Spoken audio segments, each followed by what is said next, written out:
I'm grateful to be here this evening. I want to pick up where we left off this morning when we were talking about some of the apologetic ideas. Now, Lewis wrote about all kinds of things, so consequently, since he wrote about so much, we're just picking some flowers from the garden.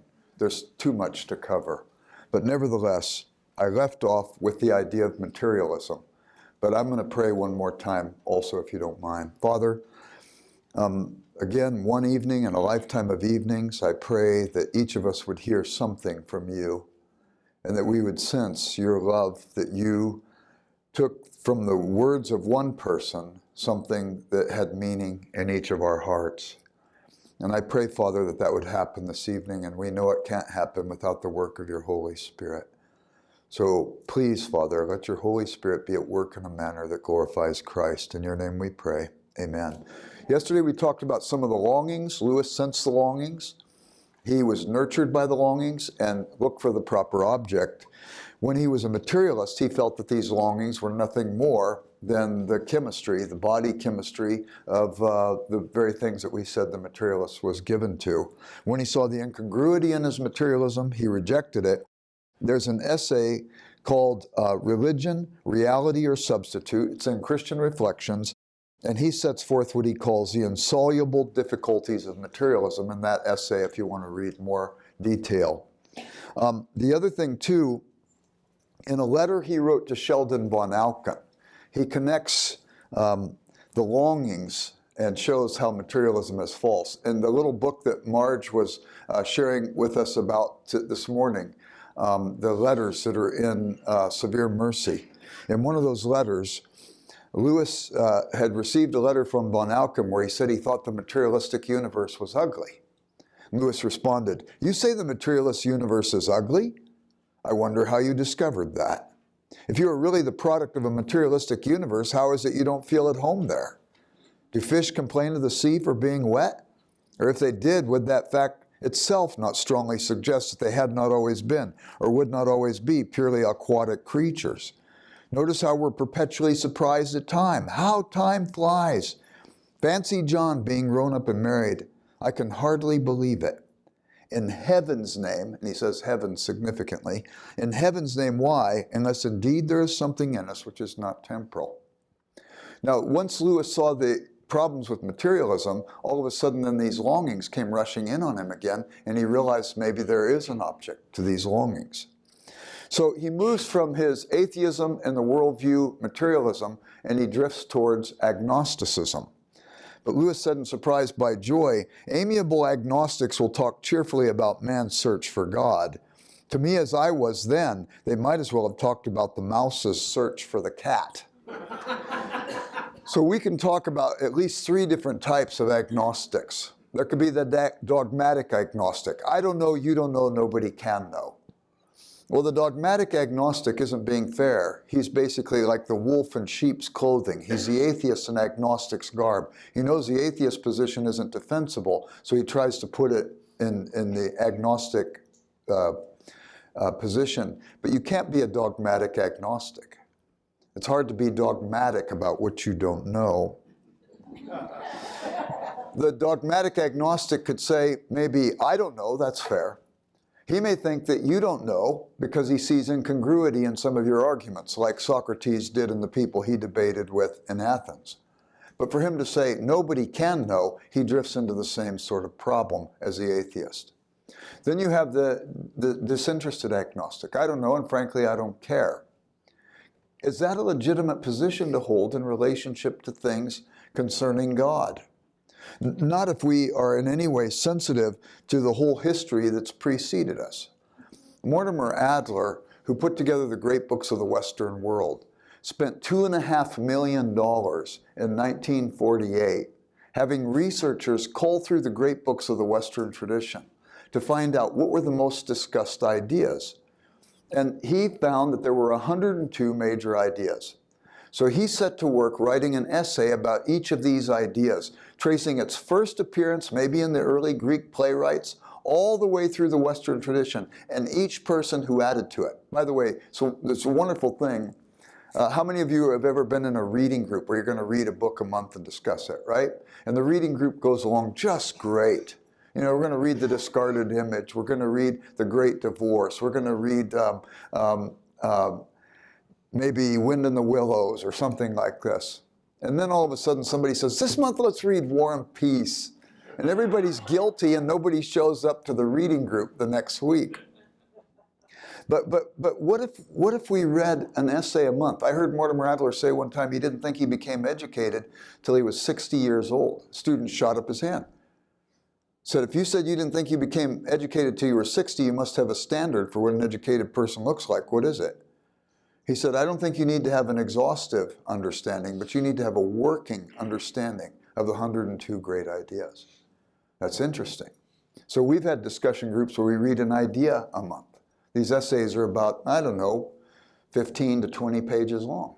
And you come together, everybody could read that in a month or a week, and you have this discussion. 102 essays, 102 weeks or 102 months, and you'll be educated, right? Well, anyway, of all these ideas, you know what the number one idea is?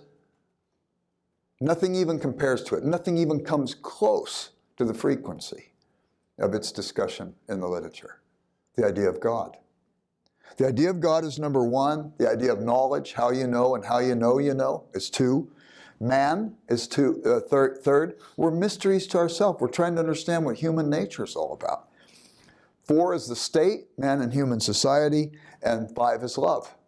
But God is number one. You know what Adler wrote about the idea of God in this essay? He said, more consequences for thought and action follow from an affirmation or denial of God than from answering any other basic question. They follow for those who regard the question as answerable only by faith or only by reason, and even for those who insist upon suspending judgment entirely. There's no question that's more important than this. How could we be apathetic about this particular issue? We're running against the grain of the tide of history, if that's the case. Furthermore, Pascal, you've studied his wager, I know. Pascal said, you can't live a day of your life without being, by the way, influenced by Pascal. He was the first guy to develop a modern calculator. Early computer language was called Pascal in his honor. He was the guy that developed the science of hydraulics. And consequently, every time you put your foot on your brakes of your car, you could say, thanks, Pascal. Every time you turn on your computer, you could say, thanks, Pascal. He invented a barometer. Every time you hear a weather report, you could say, thanks, Pascal. He invented the first rapid transit system for Paris. Every time you get on a plane or a bus or a train, you could say, thanks, Pascal. He developed the laws of probability to save a friend of his fortune because he thought this guy was gambling in a stupid manner. Of course, I don't know if there's any manner that's less than stupid, I suppose, when it comes to gambling. But he applied it to matters not of faith. It's not a proof for the existence of God, but it is certainly a proof for why being apathetic about the issue of God is not wise. If I believe and I'm right and I die, I gain everything. If I believe and I'm wrong and death is the end of all things, I lose nothing. If I disbelieve and I'm right, when I die I gain nothing. If I disbelieve and I'm wrong, I lose everything. But only in this wager I'm not gambling dollars and cents, I'm gambling my eternal destiny. It's not something to be apathetic about. And interestingly enough, there was a man who actually attended Wheaton College years ago, Robert Eckfall. He was a class of 1923. He went to Tibet, and he was a missionary in Tibet. I read a book he wrote years ago. When he got to Tibet, he got to know this Eastern Tibetan Buddhist monk. And they developed a friendship. And over 6 months, he would talk with him about Jesus, and the monk would talk with him about Buddhism. Finally, the monk comes to Eckfall and says, I want to become a Christian. And Eckfall leads him to faith. And then he says to him, why did you become a Christian? He said, well, I believe in reincarnation, and the way I've got it figured, you're going to get as many lives as you need till you put it together, if I'm right. But if you're right, this is the only life I've got, and I would rather make sure that I was okay, I'll become a Christian. So it's basically Pascal's wager in an Eastern setting, but it does show the example that it's not something to be apathetic about. The other is the dissatisfied agnostic, and this is eventually where Lewis comes. And the dissatisfied agnostic says, I don't know, but I'd like to know. It's what John Donne called honest doubt in his poem Satire 3. Doubt wisely. And a strange way to stand inquiring right is not to stray, but to sleep or run wrong is. And Pascal said in the Pensée, in the end there are two kinds of reasonable people, those who seek for God though they do not know him, and those who seek to follow God because they do know him. Okay, with this in mind then, Lewis finally comes to the place, and there's a lot of other things going on here for Lewis, but he finally comes to the place where he's interested in the question of religion, but which religion? And let's say there's a few preliminary considerations to see how Lewis moves through this whole area of thought. In Mere Christianity, he makes a statement, just because you're a Christian does not mean you have to believe everything about the other religions are necessarily false. But if you are a Christian, you must believe that those things unique to Christianity are true and the other religions at those points are false. So what are some common things? Well, basically, there's a sociological fact of religion. Virtually all cultures are religious cultures. Maybe our materialistic West isn't, but a lot of times we're pretty religious about our things, pretty devoted to our things and our pursuit of our things.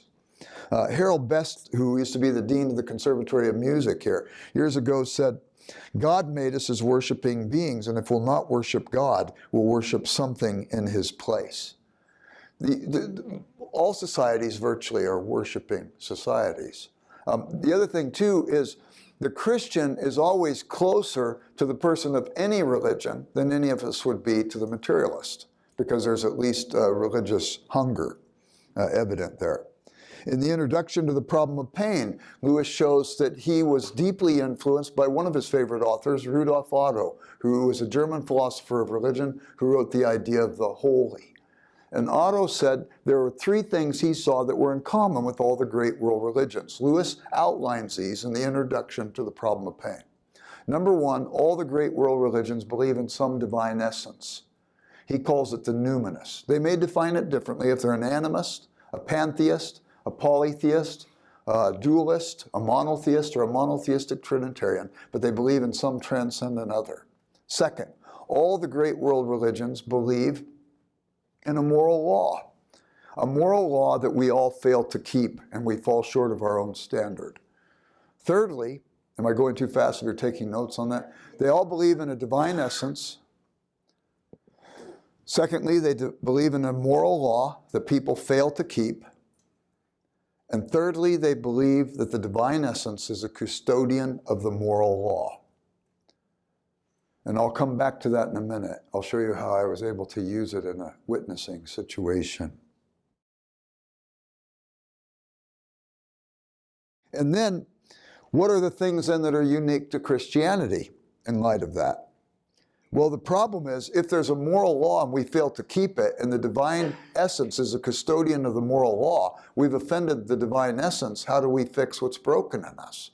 Virtually all the other great world religions will give you a new set of rituals or standards or new kinds of things that you need to do to sort of work your way back into the favor of the divine essence. If I couldn't keep the first set of moral laws, why do I have confidence I'll keep the second set?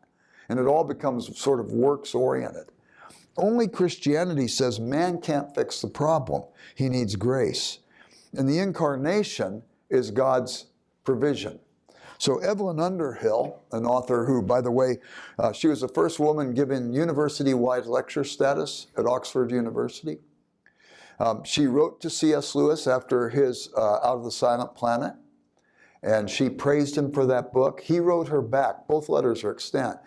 He wrote her back and said, "Receiving a letter from you is the greatest literary experience of my life." After he wrote The Problem of Pain, she wrote him again. Said, "I don't know if you remember me or not. I wrote you after Out of the Silent Planet."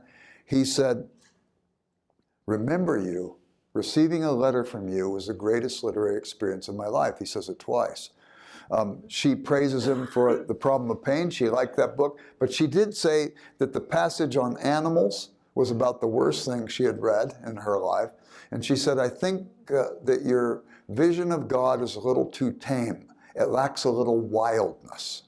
There's one Lewis scholar who says he thinks that Lewis's Aslan is good, but he's not tame might have come from that letter. I don't know for sure if it did or not, but it's an interesting thing. Anyway, Underhill said all religions have their mystics, all of them. But the difference between the mystic generally and the Christian mystic is that the mystics generally are those who are questing after God. But Christian mysticism are those who find an encounter with the incarnate Christ, who comes to us at the place of our longing. But not only that, Christianity is itself a kind of incarnational religion, because he not only comes to us, he also deploys us into the world as his ambassadors in the world. So it has that serving sense to it. Lewis also, in an essay called Some Thoughts, it's in God in the Dock, talks about the blessed two-edged character of Christianity. The blessed two-edged character of Christianity. This is in a work called Some Thoughts in God in the Dock. He said Christianity is one of the world-affirming religions, like Confucianism and the great agricultural religions of Mesopotamia. We're not Gnostic. We believe the material world has value. And the world is not essentially evil, even though it may be fallen. And then he also says that we're one of the world-denying religions, like Hinduism and like Buddhism. It's interesting to me. We had a dear friend, Claudia and I, a friend named Steve Urban. Steve Urban had a girlfriend who died, and he didn't know what that meant. He hadn't really encountered death at his relatively young age. So it sent him on a spiritual quest, and he ended up studying Tibetan Buddhism with the Dalai Lama. And I met him the week he got back after 5 months study in Tibet. And a junior high kid at the church, I was a college pastor out of a church in California at that time in the 70s. This junior high kid said, I want you to meet my friend. He just got back from Nepal from studying under the Dalai Lama. And I said, okay, I forgot all about it. The next night at church, this kid, Todd, brings Steve. He says, this is my friend Steve. And then Todd disappears. And so I go, Todd says, you've been traveling a little bit. I didn't know what to say to him. I said, I'd love to hear about it. How about if we have breakfast tomorrow morning? We met for breakfast at 7 in the morning, and we met till 11 o'clock. I said, I think my wife would like to hear about this. How about if you come over for dinner Thursday night? So he comes over for dinner Thursday night, and thus it went for 9 months. We met every Tuesday morning for breakfast and every Thursday night for dinner. And we heard his story. And he told me that when he got there, one of the things about Buddhism, and while there are many stripes of Buddhism, if you talk with people of other religions, they may be classified as Buddhist or Hindu or Muslim. But we as Christians know there's many stripes of Christians. Are they Copts? Are they Orthodox? Are they Catholic? Are they Protestants? If they're Protestants, what stripe of Protestant? If they're Catholic, what stripe of Catholic? There's complexity, but there are some things that will be common. So Siddhartha Gautama, the Buddha, was a prince. He went out to see his people, and he saw that they were suffering. And he wanted to solve the problem of human suffering. How could he do this? He felt that the suffering was a consequence of unfulfilled expectation. So he thought, if we could eliminate expectation, we'll eliminate suffering. So when my friend Steve went to Nepal, one of the things he had to do was go into a mosquito-infested trailer and stay there for as long as it took for him, not in any way to be concerned about the mosquitoes. He was there for a week, letting his body be bit by mosquitoes for a week before finally he said, okay, I don't care anymore. And that's really moving forward. And I don't know about you, but that doesn't do anything for me. We Christians look at it differently. We do believe that there are some disappointments that are a result of unfulfilled expectation. But like Augustine, we understand the ordo amoris, ordered love. Put first things first, C.S. Lewis writes in his essay, first and second things, you get second things thrown in. Put second things first and you lose out on first and second things. We go to Ecclesiastes. One biblical scholar talked about the poetic books of the Bible as the how-to books. Job, how to what? Suffer. Psalms, how to what? How to worship, right? Except sometimes people say to me, I think that the Psalms are so comforting. I say, I don't think you're reading the same ones I'm reading. Didn't I talk about that already? Didn't I mention? Sometimes I think David's bipolar, you know, it's kind of goofy. But it's how to worship in good times and bad. Proverbs, how to be wise. Song of Solomon, how to love. Ecclesiastes, how to be confused about life, you know what? No. Ecclesiastes, how to enjoy life. Vanity of vanities, all is vanity where? Under the sun. 28 times in that book it mentions it. You will never be satisfied if you're looking at things at only the under-sun perspective. Why? Ecclesiastes 3:11, God has placed eternity in our hearts. Ecclesiastes 2:25, probably the key verse of that book. For who can eat and who can enjoy life without him?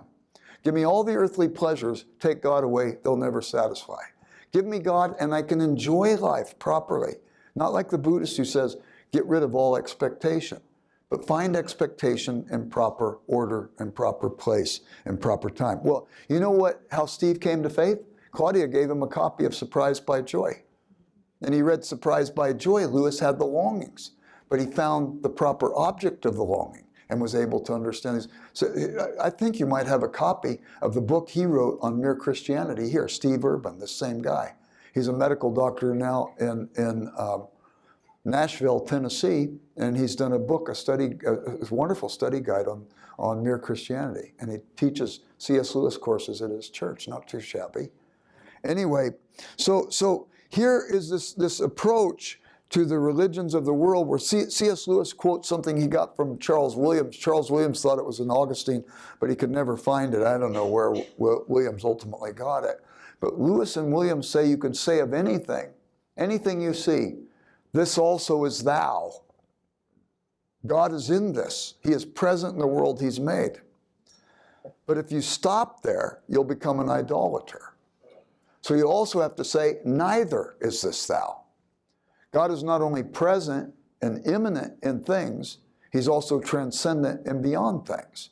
So we come up with two ways of worship. You have what they call the cataphatic approach to worship. Kata, down. God present in the things he's made. Cataphatic. You have the apophatic, apa, away from. So the apophatic is where you worship with your eyes closed. Shut out the world and all distractions to focus on the one. If it goes south, where does it go? It drifts towards legalism. Remember when you were, how many of you have grown up in an apophatic tradition? Eyes closed, shut out the world, and focus on God. Okay, we got a lot of Anglicans in here, so I suppose most of you are cataphatic. Okay, apophatic. When it goes south, it goes towards legalism. So you're sitting at the dinner table one night, and one of the kids after grace before the meal says, Mom, Johnny didn't have his eyes closed while we prayed. And the first legalist was born right there. Cataphatic is to pray with eyes wide open. God is here. You look at the cataphatic traditions, you've got colors of the calendar. You've got the whole sensory experience of worship. You've got smells and bells and flavors, tastes, and so on. And when it goes south, where does it go? Towards idolatry.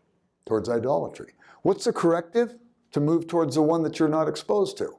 The apophatic need to open their eyes. The cataphatic may have to shut things out. And there's this balance in the Christian tradition. This also is thou, neither is this thou. And Jesus talks about it too. He said John the Baptist came neither eating nor drinking, and they said he was a crazy man. The Son of Man came both eating and drinking. And they said he was a friend of sinners and a glutton. He said wisdom is vindicated by her children. So you've got this balance in the Christian approach that Lewis sees. He's interested in this. Not only that, what about the Trinity? And this was an interesting one too. Lewis writes in The Problem of Pain, we learn from the doctrine of the Blessed Trinity that something analogous to society exists within the divine being from all eternity. That God is love, not merely in the sense of being the Platonic form of love, but because within him the concrete reciprocities of love exist before all worlds and are thence derived to the creatures. What does he mean by that? Charles Williams, his friend, put it this way, speaking of the Aryans and the Muslims, that they denied love to God except by means of his creation. What did they mean by that? As I thought about it, I realized, oh, I get it. This is a question you could ask any non-Trinitarian monotheist, somebody who's Jewish, a Jehovah's Witness, or a Muslim. I have had these witnessing experiences, learning from Lewis and now applying it to the gospel. Let me put it in context. I was at O'Hare Airport. I was coming back to Wheaton College. We use a limo service if we have to go back and forth. And this guy who picks me up says, I'm taking you to Wheaton College. What do you do there? I said, I'm a professor there.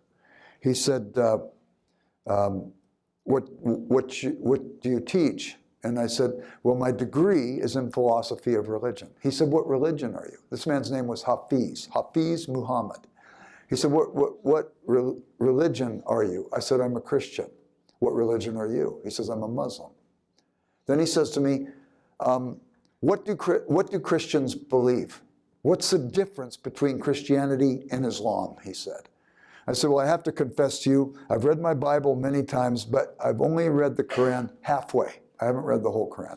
So I'll defer to you on anything related to the Quran. I said, but I do know Surah 3 and Surah 6 says that Muslims are not worshipers of the Trinity. You don't believe in a Trinitarian God. I said, the doctrine of the Trinity is very important for us Christians. And I said, before I explain that to you, though, I mentioned the thing about C.S. Lewis, that if you're a Christian, you have to believe all the other religions are necessarily false.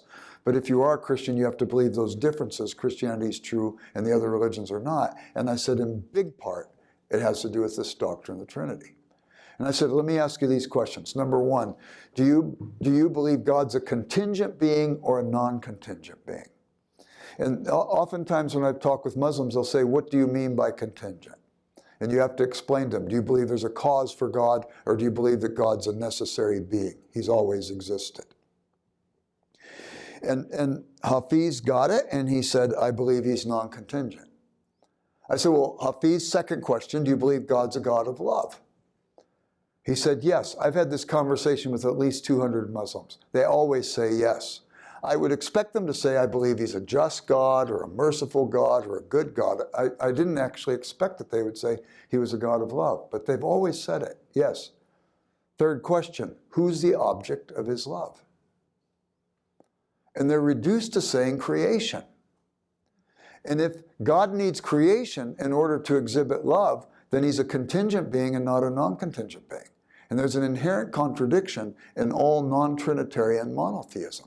Because relational attributes like love in a non-contingent being presuppose that relationship is necessary in that being. And this is what Lewis is saying. We learn from the doctrine of the Blessed Trinity that something analogous to society exists within the divine being from all eternity. That God is love, not merely in the sense of being the Platonic form of love, but because within him the concrete reciprocities of love exist before all worlds and thence derive to the creatures. So consequently, Hafiz said, I'm tracking with you. I get what you're saying. It was a moment of disequilibrium for him. We're on the threshold of potential change. And so I said, well, Hafiz, here's another thing. The C.S. Lewis also, citing Rudolf Otto, I went to that first chapter of Problem of Pain, where Rudolf Otto said that all the great religions believe in some divine essence. He said, I'm tracking with you. No less than 18 times in this conversation, Hafiz said, I'm tracking with you. And I said, all the great world religions also believe in a divine, a moral law that they fail to keep. He said, I'm tracking with you. I said, and all the great world religions believe the divine essence is a custodian of the moral law, so if we've failed to keep it, we've offended the divine essence. He said, I'm tracking with you. He said, I believe in the supernatural. I believe in the afterlife. I believe in hell. and I don't want to go there. And he says, I'm trying to live the best life I can. There's the now new rituals. I'm trying to live the best life I can. I said, Hafiz, do you believe that God is a perfect being? He said, yes, I do. I said, how is your best doing? He said, I live in fear. And I said, here's the difference now between Christianity and Islam. We believe you don't have to live in fear, that the God of the universe loves you, that he forgives all of your failures and shortcomings, what the Bible calls sin. And he wants to enter into your life and be Lord of your life and bring order out of the chaos. And Hafiz said, I'm tracking with you. I want that. And in the car, he prayed out loud to trust Christ with me on our drive the rest of the way home. And then I was able to engage and follow up with him. Now, the thing that's interesting to me is this. All of that I got from C.S. Lewis. And I was able to apply it in this situation. I have students all the time, they say, yeah, we'd like to go, and do Muslim evangelism. Maybe go to Pakistan or northern India or something like this. And I said, do you have a car? They said, yeah. I say, do you get your gas at the pump or do you go in and pay at the gas station? Because most of the gas stations around here just happen to be run by Pakistanis. I say, go in and get to know them. Learn their names. Remember them. Bring them cookies. I was just in Eastern Europe. I was in Sarajevo, Bosnia, Herzegovina, just last week. And this guy who was there doing ministry said, we're mostly Muslim in this country. He says, anybody can lead a Muslim to Jesus if you're willing to open your door and open your refrigerator and be hospitable. Go and learn their names, and they'll remember yours if you bring them cookies and love on them. And then if you need content, you can move in this way that Lewis sets forward for us. Okay, so that's it on, where's Joel? Where did he go? How late are we supposed to go? How much time do I have? I have to solve the problem of evil. I need to know how much time. Huh? 30 more minutes? Wow. All right, so let's solve the problem of evil in 30 minutes, all right? So this was the big issue for Lewis. We've got Lewis to Christianity, all right? He becomes a Christian. But he had wrestled with the problem of evil. How does he resolve this? And I don't think anybody is going to get a last word on how to resolve this. But I think you could get a substantive word. I think you could get a good skeletal structure for understanding how to deal with the problem of evil, and we can flesh it out with ongoing learning about the topic. But there are some preliminary considerations I think we have to have in mind before we even talk about it. Number one, how the problem affects us at one moment in our life may be different than how it affects us at another time. How it affects one person in one moment may be different than how it affects them in another moment. Here's my example. Years ago, when Claudia and I were ministering in Southern California, we had a college ministry there, and there was a guy in the college group named Dave Bird. He came to me and he said, my great aunt is dying of cancer. Would you be willing to go talk with her about spiritual things? I said, if she's willing to meet with me, I'd be happy to. And his great aunt and great uncle had no kids. His grandparents lived in Connecticut. We were living in California. And they said, these are like surrogate grandparents to us. And so he set up the appointment. It was for 10 o'clock on a Friday morning. I show up at the house and I ring the doorbell. I know his great aunt has been bedridden and very ill. I ring the bell, and she comes to, she doesn't come to the door, the great uncle comes to the door. And as soon as the door opens, he starts screaming at me. What kind of a God do you serve? Why would God make my wife suffer? She's a good woman. Why does he have to suffer? She have to suffer. Why doesn't he take some dictator, give them cancer instead of him, my wife? And he's just screaming at me, and I'm thinking to myself, I don't need to be here. But I promised Dave I'd talk with his aunt. So he's screaming at me, takes me through the living room. We come into the den, and there's the great aunt sitting in a chair. And I knew it's taken her tremendous effort to get up and get dressed for this. She has a wig on because of the hair loss from cancer treatment. She has an outfit on that fits her like a tent because of the weight loss. She has all kinds of makeup on, but no makeup on the gray of her skin that shows the ashen gray color that is evidence that she's close to death. The great uncle continues to scream at me for about 15 or 20 minutes. And I'm looking at her. And finally, he just stomps out of the room. I look at the great aunt and she says, I'm dying of cancer. Can you tell me how I can go to heaven? And I got on my knees next to her and I shared the gospel with her. She prayed to trust Christ. 6 weeks later, she died. The family asked me if I would be willing to preach a funeral. I preached a funeral and I told that story of that day when I went by. I left out the part about the great uncle. I told the story.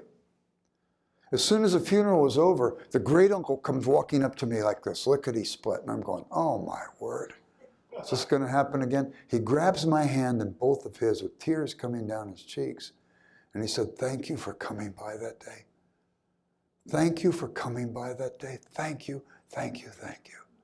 Light went on for me. Of course he was angry. Why? He was losing his wife.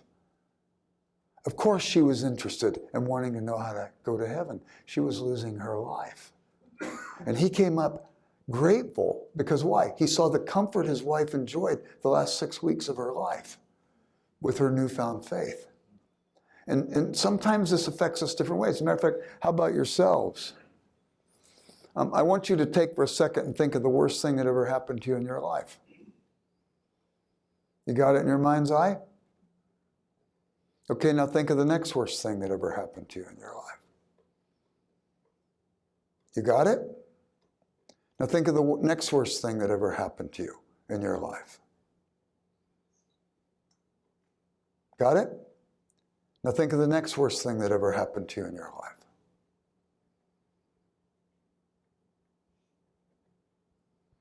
Now think of the next worst thing that ever happened to you in your life.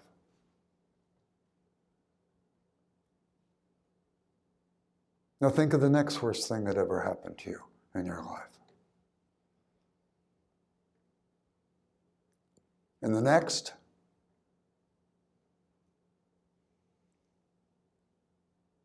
Okay, now think of the next worst thing that ever happened to you in your life. And the next. Some of you are smiling, I don't get it. We're talking about bad things. That's because the list doesn't go very long when you really start thinking about it. I've asked this question in Ceausescu's Romania, behind the Iron Curtain, in a room full of people, all of whom had been tortured for their faith. Nobody got to 10. I asked it in Sudan, in Khartoum, to southern Sudanese refugees, black South Sudan Africans, all of whom had seen relatives hacked to death by the Janjaweed. Nobody got to more than 10. Maybe you could get to 20 or 30. But by contrast, think of the good things that have happened to you in your life. And my guess is that second list is going to go on and on and on. The bad things that have happened to us are errant brushstrokes across a huge canvas of good. Now, I remember once I got cut on my finger all the way to the bone. I had to go to the hospital to get it sewed up. It was less than 1% of my body, but it got all my attention. When we experience something bad, it gets our attention, okay? But go back to that list of bad things again. How many of you, with those bad things that were on your list, saw some good come from some of that bad given time? Whether it was resolved or not, maybe you grew in wisdom through it. Maybe you grew in empathy through it, or something like this. How many of you saw some good come from some of the bad that you had on your list? Virtually all of you. If you've seen good come from some of the bad given time, you have good reason to believe good could come from all of it given eternity. You have no good reason to ever say no good could come from the bad you're experiencing at that moment, because your own experience counts against that kind of judgment. And yet if somebody is feeling this way, we want to be tender towards them because they're hurting. Okay? So anyway, those are some preliminary considerations, but there's more. Lewis says, if this world is half so bad as people think it is, then how did we ever come to attribute it to the work of a good God in the first place? And I think what we've just described shows us some of the reasons why. Because really the evidence seems to indicate that there is good in the bads of perversion. And this gets us to the point of definition. What Lewis does well for us is he's constantly defining terms for us so that we can think inferentially in as sound a way as possible. So he says, what's the definition when we talk about the problem of evil? It's basically this: if God is good and all-powerful, why does evil exist in the universe? You got to have all those elements in it for it to be a problem. If God's good but not all-powerful, there's not a problem. It's just tragic. If God's all-powerful and it's not good, it's tyranny. But if God's good and all-powerful, why does evil exist in the universe? How do we resolve this? The whole discussion falls under a category in theology and philosophy called theodicy, a term coined by Leibniz, the philosopher. Theodicy comes from two Greek words: theos, God; dike, righteousness. How do we show justification of God given the existence of evil in the universe? Christians have had basically two overarching approaches. There are lots of other nuanced approaches, but two basic ones. One comes from a tradition that we receive from Augustine and Boethius, and it's called a free will theodicy. Evil is a consequence of the ill use of free will. Another one is, and it could be human free will or supernatural free will, diabolical free will. Another view is the view that comes down to us from St. Irenaeus, and that is what they call soul-making theodicy. That somehow there can be some improvement of the soul due to the suffering we endure. It'd be something that we would pick up in the verse in Hebrews: Jesus learned obedience from the things he suffered. Jesus was not fallen, but he was still able to grow even through difficulties he endured. Okay, so with that in mind, we now come, those are all preliminaries. You'll pick up a lot of that at the beginning of the problem of pain. But now we come to Lewis looking at this, and he's going to first take on the desire to redefine for us what we think of divine omnipotence, and then he's going to define what we think of divine goodness. With divine omnipotence, we're going to see what he thinks of free will theodicy. With divine goodness, we're going to see what he thinks of soul-making theodicy. So back to divine goodness, or divine omnipotence. He begins that chapter in the problem of pain with a quote from Thomas Aquinas. Nothing which implies a contradiction exists in the divine omnipotence. Nothing which implies a contradiction exists in the divine omnipotence. There are some things then that God cannot do. If God is love, he cannot be unloving. If God is good, he cannot be evil. If God is just, he cannot be unfair. If God is immutable and unchanging, he can't be capricious. God is all-powerful to do all that is consistent with his nature. He can't do anything that is inconsistent with his nature. So if he creates a universe to operate with certain laws, he can't both create it with laws and not create it with laws at the same time. God doesn't do nonsense. One time I was working out in my garage, and I opened a cupboard door, and a wrench fell out of the cupboard door onto the floor. I bent down to pick it up, and the time I bent down to pick it up, I'd forgotten that I'd left the cupboard door open. So when I stood up, I banged my head on the cupboard door, and my head was bleeding. And in that moment, I let God know what I thought of his universe.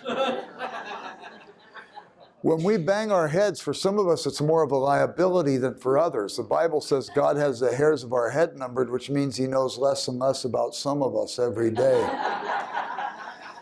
But I thought to myself a moment later, what did I want God to do? Do I really not want things to stay where I left them? Do I want to drive my car to Woodfield Mall to go shopping only to come out afterwards and find out it's in a mall in Nebraska someplace? Do you really want to take off on an airplane while the laws of aerodynamics are sound only to find out that those laws change mid-flight? And consequently, frankly, if that happens, I don't even want to live under where airplanes fly. No. If there are laws, if the universe is operating according to particular standards, human error doesn't implicate God. And human evil doesn't implicate God either. And we may want God to step in and change things, but what are we really asking him to do? By the way, there was a DC-10 that took off from O'Hare Airport in 1979. And right after takeoff, one of the engines on one of the wings fell off, and everybody on that plane perished. Any of you at Wheaton College, Judy Bryson, do you know her in the bookstore? Judy Bryson's dad was on that plane. And when they did the investigation, they found out one mechanic didn't tighten one bolt to specification, and the accident occurred. They also discovered when they put it through tests that, in fact, had the pilot assessed it quickly, he could have had enough thrust, he could have pulled out of that. They put other pilots through this test and training, and consequently there were other times when engines fell off and people were saved because of that accident. But nevertheless, there you go. Now, years ago, Mattel, the toy company, made a doll. And they made a doll that had a little ring in its neck. And if you pulled the ring, the doll would say, "Hi, my name is Chatty Cathy and I love you." Did anybody here ever have a Chatty Cathy doll? I know, but you had a what? I had a telephone, but I would pick up the receiver and push the button and I'd say, "I love you."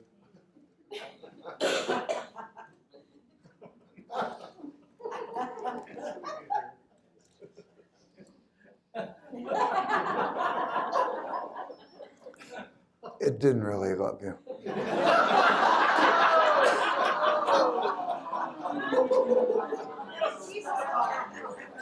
Crystal, I'm sorry.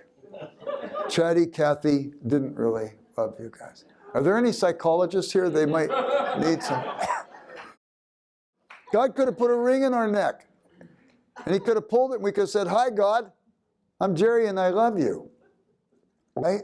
But would that have been real love? No. God commands love. He commands us to love him. He commands us to love our neighbor. He commands us to love our spouse. He commands us to love our children.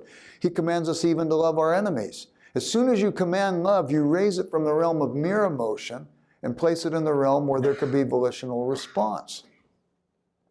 So consequently, God could have made us with this little ring in our neck. Now, I may pray, "Lord, please remove evil from this world." So here's Wayne. We've been friends you moved here in 82? 81. So we've been friends for 37 years. And he's got this military background. He's a tough guy. Matter of fact, you don't know this about him, but he's got black belts in 17 different forms of martial arts, and he could reach in and pull out my heart and show it to me beating before I die. Now, I don't know if that's true or not, but let's say for sake of illustration, it's true.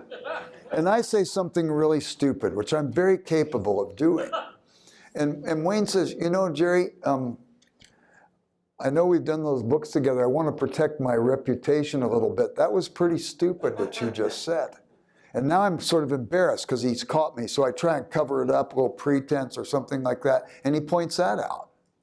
And now I'm getting kind of mad and I'm feeling embarrassed and he points that out. And finally he gets ready to leave. And I can't take him on straight on because he's got that, ability to show me my heart beating before I die.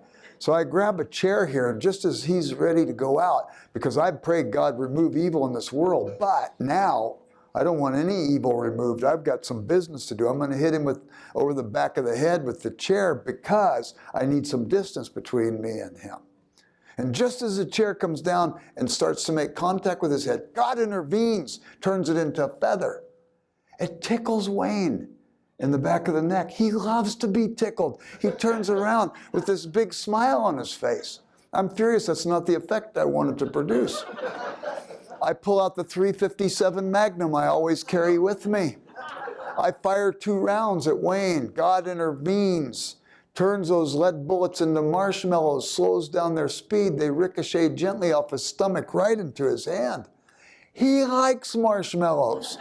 He pops those puppies in his mouth. He's so happy. I'm furious. I throw the gun at him. While the gun's tumbling through the air, God intervenes, turns the gun into a sponge. He needs a sponge. He's newly married. He's going to take a bath tonight.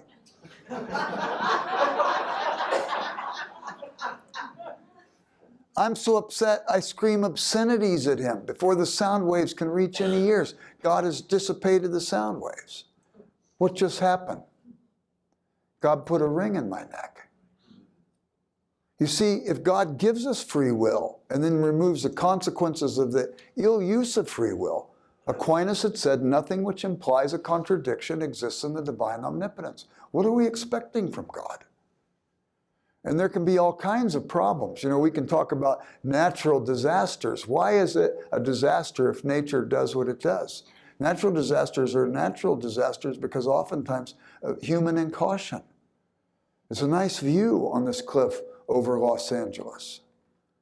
But if I move close to the cliff, it's possible there could be some mudslide or the house could go.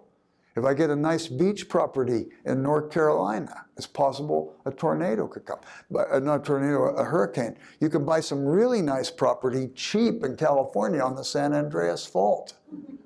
Or buy a nice place by a volcano in Hawaii. And sometimes it's human error. But Lewis even says there could be diabolical ill use of free will. When Jesus is in the boat and the storm comes up and the disciples wake him up, I don't think they woke him up thinking he could calm the storm. I think it was all hands on deck. Here's a bailing pail. Because when Jesus does calm the storm, he says, "O ye men of little faith." But he rebukes the wind and the sea. Why would he rebuke the wind and the sea at that moment if he saw it was from the hand of God? I think he would have, instead, if it was from the hand of God, said something like Dietrich Bonhoeffer's poem, New Year 1945. If it be ours to drink the cup of grieving, even to the dregs of pain at thy command, we will not falter, thankfully receiving all that comes from thy loving hand. But he rebukes the wind and the sea, so he saw some other source behind it. There's a lot going on here. Okay, move from that. That's sort of in the free will theodicy area. Gives you a skeletal structure with some definition. You could flesh it out further on your own.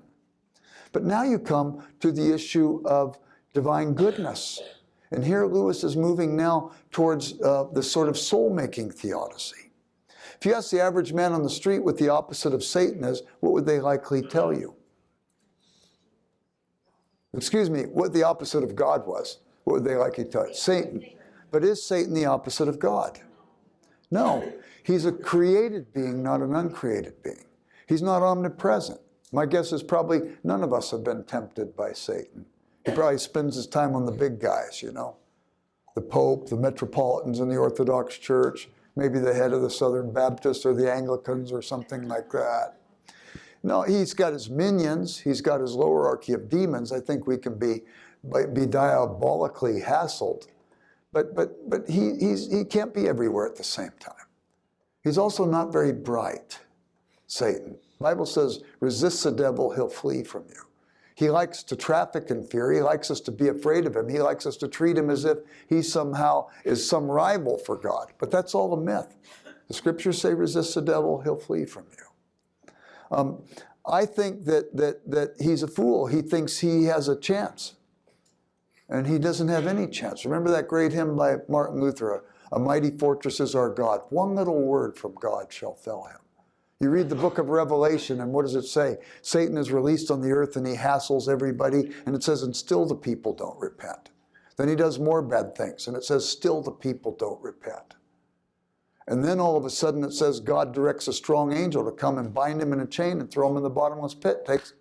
Takes care of that like that. You say, why didn't he do it earlier? Because he was still giving people a chance to repent. Satan's in solitary confinement for 1,000 years. He's released for about 5 verses. Does more havoc. The guy's reprobate. He's a fool. He still does this bad stuff. But then he says, okay, it's done. You're there for the rest of eternity. He's unrehabilitatable. Okay, if you ask the average person on the street what the opposite of good is, what would they likely say? Evil. But is evil the opposite of good? No, Christians are not dualists. The Christians believe good is primary, evil is a perversion of good. Lewis talks about this in The Problem of Pain. He talks about it in Mere Christianity. He's borrowing from a long tradition. Evil, you can't think of a bad banana without thinking of a good banana that goes bad. You can't think of, we put it like this way, evil compares to good like bread mold compares to bread. But what can man do with bread mold, as creative as we are? We can make penicillin from it. We can take something bad from the bread and make something good out of it. Will we believe that God is at least not that powerful? That he could take the bad that we've experienced and somehow bring good out of it. Go back to those bad things that you went through and you saw some good come out of it. Do we believe ultimately good could come from all of it? And ultimately we see the most heinous act in human history. What was it? It wasn't suicide. It wasn't homicide. It wasn't genocide. It was deicide. Man kills God when God becomes a man to communicate his love for us. And what does God do with that heinous act? He turns it on its head and brings about the resurrection and works within the system that he created to bring about some eternal good. And basically that's the way Lewis goes. We could say a lot more about it, but I just want to leave it. I think I want to leave it there with maybe one last observation. And the last observation would be, Lewis asks us, can pain be compatible with good?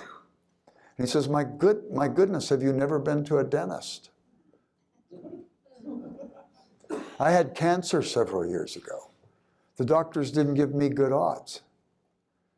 And there was a surgeon who made an incision about 18 inches long in my body.